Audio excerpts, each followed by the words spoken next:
Dan untuk membahas pemeriksaan Roy Suryo hari ini di Polda Metro Jaya terkait dengan polemik ijazah Jokowi, sudah ada Hoezinuddin, tim kuasa hukum dari terlapor, dan Dr. Honoris Causa Lekhumanan SH, Wakil Ketua Pradi Bersatu yang membuat laporan terkait pasal 160 KUHP tentang penghasutannya. Selamat sore Bang Lekhumanan dan juga Bang Hoezinuddin. Saya akan ke Bang Hoezinuddin terlebih dahulu. Ini kan panggilan klarifikasi yang kedua ya. Dan kemarin yang pertama tidak datang. Lalu kenapa hari ini mau datang? Ya baik, bismillahirrahmanirrahim. Yang pertama kami luruskan aja, hari ini bukan panggilan polisi tapi undangan klarifikasi. Klasifikasinya biasa. Dan kenapa ada perbedaan sikap kami terhadap undangan klarifikasi kali ini? Yang pertama, undangan klarifikasi itu tidak disebutkan terkait peristiwa pidana apa, lokus dan lokusnya di mana ya, tempusnya kapan tidak dijelaskan. Hanya disebutkan sejumlah pasal yang akan diperiksa oleh penyidik Polda Metro Jaya, yakni berkaitan dengan dugaan tidak pidana, pasal 160 KUHP tentang penghasutan, pasal 28 ayat 2 Undang-Undang ITE tentang menyebarkan kebencian dan permusuhan kepada individu atau kelompok masyarakat berdasarkan sara, suku, agama, ras, dan antar golongan, dan yang ketiga, pasal 28 ayat 3 tentang pemberitahuan bohong yang menerbitkan kerusuhan begitu.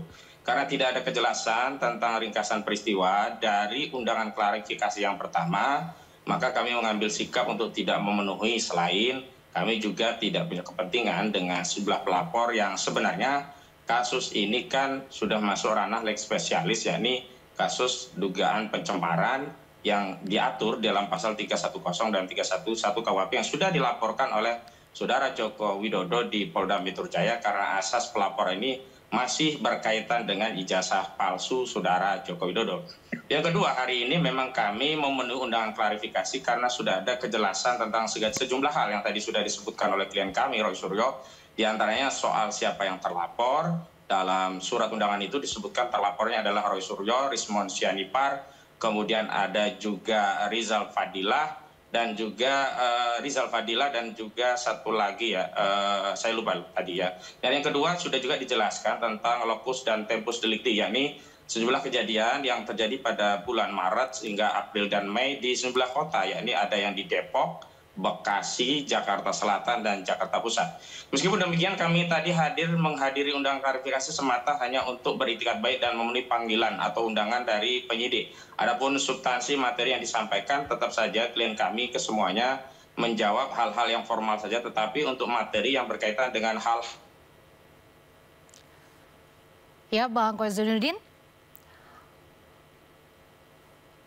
Baik, saya pelapor tidak kami jawab, dan ini kaitannya tidak ada kaitannya dengan pelapor, tapi ini masalah dengan Saudara Joko Widodo. Itu sementara. Baik, terima kasih Bang Hoezinuddin. Kita ke Bang Lekhumanan terlebih dahulu sekarang. Bang, ini tadi kan Pradi Bersatu disebut-sebut nih oleh Roy Suryo dan kawan-kawan. Ini tanggapannya seperti apa? Ya, artinya gini ya, yang kita laporkan itu adalah suatu peristiwa pidana yang saya duga, ya, kami duga selaku advokat ada peristiwa pidana yang kita tahu, ya, sesama advokat kita tahu bahwa 5 alat bukti sesuai KUHP, ya kan. Kami telah menyajikan kira-kira 2 alat bukti. Oke, kami telah menyajikan kira-kira 2 alat bukti yang sebenarnya waktu pelaporan kami di Polres Jakarta Selatan itu sudah mau ditingkatkan ke penyidikan, kemudian kami perlu memanggil ahli. Tetapi secara tiba-tiba ditarik oleh perkara kami yang tadinya berada di Polres Metro Jakarta Selatan, ditarik untuk digabungkan ke Polda Metro Jaya. Nah, kemudian setelah itu kami mengikuti lagi serangkaian permintaan keterangan tambahan, artinya saya dan beberapa saksi lainnya telah datang untuk memenuhi pemeriksaan tambahan, yang kemudian dugaan kami memang ada peristiwa. Ini dugaan kami ada peristiwa. Jadi ketika kami melaporkan suatu peristiwa pidana tersebut, maka menurut kami harus mendorong peristiwa ini supaya dapat diungkap oleh pihak kepolisian. Karena kenapa? Ini kan sudah cukup meresahkan, ya kan. Kemudian menurut kami juga, ya kan, menimbulkan hal-hal yang sudah artinya sudah meluas di masyarakat. Jadi artinya kami perlu mengimbangi pemberitaan juga bahwa laporan kami ini wajib dinaikkan ke tingkat penyidikan. Itu dari saya. Ya, Bang Lekhumanan, kan disebut bahwa Pradi Bersatu ini tidak memiliki legal standing dan pelapor itu tidak ada hubungan darah atau kerabat dengan Pak Jokowi. Ini tanggapannya seperti apa? Baik. Ini sangat baik ya untuk dipertanyakan. Jadi begini, Kami melaporkan, faktanya laporan kami diterima oleh Polres Metro Jakarta Selatan. Itu dulu. Nah, ketika pihak terlapor menyampaikan bahwa legal standing kami tidak ada, dia silakan buktikan. Karena kenapa? Yang bisa menilai legal standing itu ada atau tidak adalah penyidik, bukan daripada terlapor. Karena kenapa? Terlapor itu adalah orang yang dilaporkan. Ya kan, dia yang harus membuktikan, ya kan, memang benar ini ada legal standing atau tidak kepada penyidik. Sehingga menurut saran saya, ya kan, sebaiknya nanti yang menentukan adanya legal standing ini dari kami adalah penyidik, bukan daripada terlapor. Demikian dari saya. Ya, lalu Bang Koizunudin, tanggapannya bagaimana nih dengan klarifikasi terkait dengan Pradi Bersatu tidak ada legal standing? Jadi yang pertama saya tegaskan bahwa kalau persoalannya ingin agar tidak meluas, maka harus kembali kepada asas kasus ini, yakni ijazah palsu. Dan ijazah palsu itu sudah ditangani oleh Barreskrim Mabes Polri yang terakhir akan dilakukan gelar perkara khusus pada Rabu 9 Juli 2025. Artinya apa? Kalau ijazah ini belum dibuktikan secara hukum dan melalui sebuah putusan pengadilan yang berkekuatan hukum tetap, maka tidak bisa kemudian didalihkan ada tindak pidana lain yang berkaitan dengan ijazah palsu. Lagi pula persoalan ini kan menjadi meluas karena sampai hari ini ijazah saudara Joko Widodo tidak pernah ditampilkan kepada publik sehingga publik semakin yakin bahwa ijazah ini bermasalah. Yang kedua, memang tidak ada legal standing organisasi untuk membuat laporan dan saya juga melihat tidak pernah ada pelapor atas nama Pradi Bersatu. Tetapi narasi yang diedarkan oleh masyarakat dalam sejumlah media selalu saja yang tampil adalah Pradi Bersatu. Dan justru itu yang kami persoalkan, karena kalau Pradi Bersatu buat laporan pasti akan ditolak dan pasti tidak akan punya legal standing. Dan yang ketiga, ini bukan persoalan siapa yang menilai, tetapi ada norma atau kaidah hukum yang bisa kita nilai dengan norma tersebut. Kalau ini adalah kasusnya sudah masuk, deliknya delik aduan dan sudah dilaporkan oleh korban, yakni saudara Joko Widodo, ya cukuplah saudara Joko Widodo yang menjadi pengadu atau pelapor. Kalau ada pihak lain yang merasa menjadi bagian dari Joko Widodo, maka anak istri atau siapapun yang punya hubungan keluarga itu yang punya legal standing. Sementara pelapor-pelapor ini kan nggak jelas. Pradi Bersatu juga tidak ada hubungan dengan Jokowi. Jadi ini hanya menambah gaduh suasana, hal yang harusnya kita jaga dan kita hormati proses di Barreskrim. Tapi dengan ada laporan-laporan ini tambah gaduh, karena kami tidak ingin tambah gaduh, tentu kami tidak ingin meladeni hal-hal dari pihak-pihak yang tidak punya kompetensi dengan kasus ini dan tidak dirugikan dengan kasus ini. Kalau dalihnya itu adalah pasal-pasal yang umum, tadi 160 KUHP, 28 ayat 2, 28 ayat 3, nah justru ini mengkonfirmasi ada pemaksaan, ada kriminalisasi dengan pasal-pasal yang tidak relevan dengan objek perkara ijazah palsu, sehingga layaklah kami untuk melakukan argumentasi untuk menolak legal standing dan juga tidak mau masuk pada substansi dari keterangan yang diminta oleh Polda Metro Jaya karena memang tidak relevan dengan apa yang dilakukan oleh pihak kami. Begitu. Ya, Bang Lekumanan, bagaimana tanggapannya?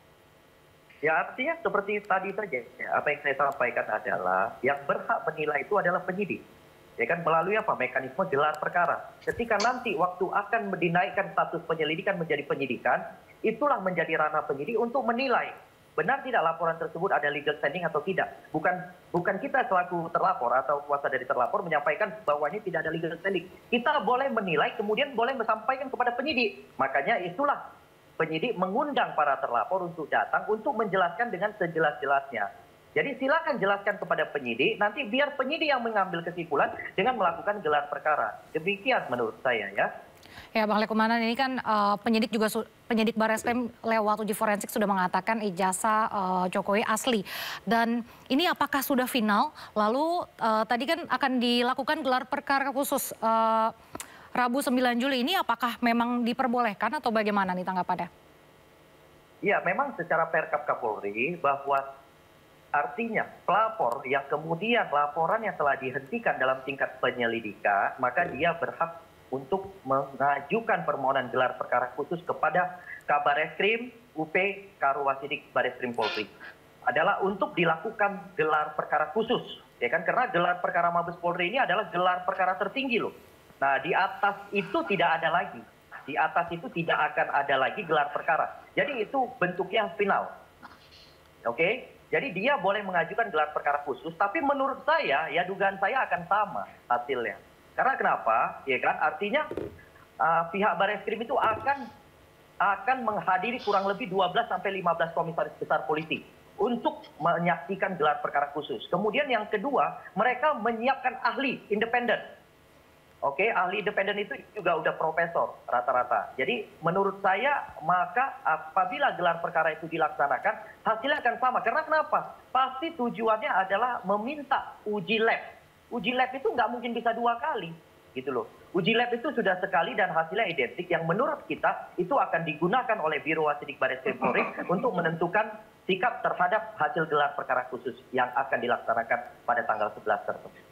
Oke, Pak. Ya, baik, Bang Koizunudin. Ini kan tadi Pradi Bersatu mengatakan bahwa gelar perkara khusus hasilnya akan sama. Ini bagaimana tanggapannya? Apakah mungkin ada bukti baru yang akan dihadirkan nantinya? Itu yang namanya melanggar asas praduga tak bersalah, mendahului proses dan prosedur yang belum dilaksanakan. Itu namanya lancang. Dan harus kita hormati proses yang saat ini sedang bergulir. Ini kan penyidik sedang bekerja. Tidak boleh kita membuat asumsi, yang asumsi itu akan mengarahkan kepada suatu kesimpulan, yang kesimpulan itu kemudian kita publikasi sebagai hasil akhir dari proses gelar perkara khusus. Dan saya mau ingatkan bahwa di Baris Krim itu tidak ada pelaporan, yang ada aduan atau dumas yang kemudian dilakukan proses penyelidikan. Dan ada beberapa hal yang tentu akan kami pertanyakan, misalnya terkait proses dan prosedur dan juga substansi. Terkait proses dan prosedur, kami akan pertanyakan kenapa itu dilakukan tanpa kehadiran pengadu dumas. Dan secara prosedur juga kami juga pertanyakan bagaimana bisa melakukan uji bukti-bukti padahal proses yang sedang dilakukan oleh Barreskrim Mabes Polri baru di tingkat penyelidikan, bukan penyidikan. Sementara pengumpulan barang bukti itu kalau sudah tahapan dari penyidikan. Yang terakhir juga kami pertanyakan bagaimana Barreskrim Mabes Polri bisa menghentikan penyelidikan. Sementara dalam ketentuan KUHP, kewenangan dari penyidik itu adalah menghentikan penyidikan yang produk akhirnya adalah SP3. Jadi saya kira banyak hal yang nanti kami juga diundang, dan dalam poin ketiga undangan yang disampaikan oleh Biro Wasidik Mabes Polri kepada kami, bahwa kami juga diperkenankan membawa pihak-pihak untuk dapat membantu proses gelar perkara. Nah, dalam konteks itulah kami akan men-challenge apa yang sudah dilakukan oleh para Mabes Polri. Kami juga akan membawa ahli untuk memberikan takaran yang seimbang dengan hasil-hasil dari ahli yang selama ini sudah digunakan oleh para untuk menyelidiki kasus itu. Termasuk kami juga ingin lihat mana ijazah asli itu, apakah memang ijazah asli itu diperiksa, ada, dan itu yang akan menjadi penanda apakah proses itu layak dihentikan atau sebenarnya harusnya ditingkatkan, apalagi ada temuan-temuan baru tentang Universitas Pasar Pramuka yang kita ketahui banyak pihak-pihak yang harus diklarifikasi melalui proses penyelidikan. Tidak cukup bicara di media seperti Betor Suryadi dan yang lainnya. Kenapa? Karena itu adalah bagian dari data dan fakta baru yang bisa menambah terang dari proses penyelidikan apakah satu peristiwa itu bisa ditingkatkan kepada penyidikan atau tidak. Demikian. Ya, lalu Bang Lekumanan, bagaimana tanggapannya terkait hal tersebut? Ya, seperti yang saya sampaikan bahwa Biro Wasidik kan telah melemparkan atau memberikan undangan kepada para pihak untuk hadir dalam gelar perkara khusus yang akan dilaksanakan pada tanggal 11. Memang terlapor maupun pelapor akan dipanggil. Oke, pelapor itu pedumas, terlapor itu akan statusnya menjadi terlapor dumas. Itu akan dipanggil seluruhnya untuk hadir. Oke, mungkin Pak Jokowi akan datang membawa ijazah aslinya untuk diperlihatkan juga ya. Tapi saya nggak tahu ya, itu mungkin akan dilaksanakan seperti itu. Jadi teman-teman dari pendumas ya artinya juga akan melihat barang daripada ijazah itu. Ya kan, pastinya Pak Jokowi akan membawa ijazah itu untuk diperlihatkan. Nah, tapi seperti yang saya sampaikan bahwa dalam gelar perkara khusus itu akan dihadiri kurang lebih 12 sampai 15 kombes yang terdiri dari Bitkum, Paminal, kemudian Propam, kemudian Irwasum, Wasidik, dan lain-lain. Nah, pastinya ya kan, mereka akan melihat sejauh mana permohonan gelar perkara khusus ini untuk dilaksanakan untuk mendukung daripada permintaan si pendumas. Nah, kemudian mereka ada sesi pertama, nanti ada sesi kedua. Nah, sesi pertama itu mungkin pelapor itu dihadirkan, tetapi akan ditanya secara bergiliran. Nah, kemudian mekanisme selanjutnya setelah sesi 1 selesai, itu akan dilaksanakan lagi sesi 2 antara penyidik yang telah pernah melakukan penyelidikan terhadap pelaporan daripada Pak Roy CS ini, kemudian langsung gelar perkara itu secara tertutup akan 12 sampai 15 kombes itu akan bertanya lebih jauh terkait dengan proses penyelidikan yang pernah dilaksanakan. Jadi makanya BAP itu akan dibuka kembali. Seluruh dokumen yang pernah diserahkan oleh pendumas itu akan dibuka kembali. Jadi menurut saya apabila sudah pernah digelarkan di Direktorat Tipidum yang hasilnya seperti dihentikan, maka menurut saya juga akan sama. Ya, baik Gitu, Bang ya. Lekemanan. Itu pendapat saya. Sekarang saya akan ke Bang Koizunudin dulu. Bang, kita ini berandai-andai saja ya, jika nanti gelar perkara khusus nih hasilnya akan sama seperti hasil dari Dirtipidum Barreskrim, ini apa yang akan dilakukan? Langkah apa selanjutnya? Baik, yang pertama saya mau tegaskan bahwa mau kombes, mau jenderal, mau apa itu tidak berpengaruh terhadap proses pencarian kebenaran. Yang kedua, kalau kebenaran ternyata ditemukan ada bukti baru, tentu penyelidikan akan diperintahkan untuk ditindaklanjuti dan kemudian untuk mengumpulkan bukti-bukti lain. Yang ketiga, berkaitan dengan kemungkinan-kemungkinan, tentu kita hanya melihat bahwa proses di Barreskrim itu hanya sekian persen saja dari keseluruhan proses, dan tentu saja kalau kasus ini tidak bisa dibuktikan di pengadilan bahwa ijazah tersebut statusnya asli atau tidak, ini menggugurkan proses-proses yang ada di Polda Metro Jaya. Karena itu sebenarnya memang sebelum proses di Barreskrim ini dituntaskan, nggak ada relevansinya Polda Metro Jaya menindaklanjuti laporan-laporan termasuk dari Pradi Bersatu tadi ya, yang tidak. Ya Bang?